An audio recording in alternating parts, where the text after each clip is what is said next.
ჩვენ გვაქვს შეგრძნებები, სენსორები და ეს მოდის ბავშვობიდან, ხო? აი მაგალითად დღემდე, როცა ვსვავ რაღაც ბერგამოტის ჩაის, მახსენდება ჩემთან გურიაში, ჩოხატაურში, გურული ჩაის გემო, ბებია ჩემი რომ იცი როგორ შეგრძნება მემართება? ანუ რატო ვაკეთებ ამ პარალელს? ის ვიღაც ტიპი რომ უსმენს იმ შენ მუსიკას, რომელიც გამიზნულად გაქვს შენთვის შექმნილი, იმიტომ რომ შენ უნდა გაგზარდოს პირველ რიგში და ხვდება ვიღაცას იმ ნეირონზე.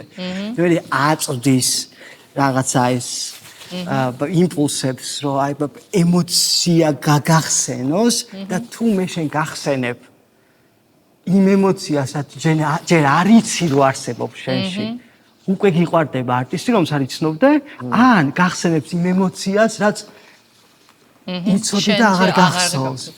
და აი ეგ მომენტი მანდ მიმყავს, ხო? ეხლა რამდენი ალბომი გამომიცია და ყოველთვის ფიქრობ, რომ მუსიკის ერთადერთი, აი ვაგნერის ტრიციდან და იზოლდას პრელუდიას რო ისმენ, არის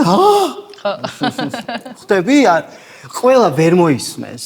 მოისმენს ის ადამიანი, ვისაც აქვს რაღაცა ეს ემოციური მწამსი იქ, რომ ეხლა ვაგნერი ჰიტლერს უყვარდა, ჰიტლერს შეწვალი კარტოფილს უყვარდა და ავჭამო, თუ რა ხდება? ძაღლები კიდე. ხო, ძაღლები, ანუ რა, ვიხდი, ანუ მაგ ემოციას, მუსიკა არის ემოცია.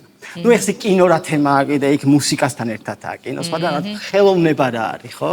მუსიკა არის ემოცია, არ გაწვდი კარგი ემოციას, შენ რაღაცა სწავლობ, ალბათ არ მოგწონს. მუსიკას რომ ვუსმენ, სულ ვეუბნები ხოლმე, რომ ხდები ძალიან თავდაჯერებული და მგონია რომ იმ წუთას აი ეს ჩემთვის არის რა გაკეთებული რომ მე ეს და ხშირად აი როდესაც კომპლიმენტია ეგ რავი არ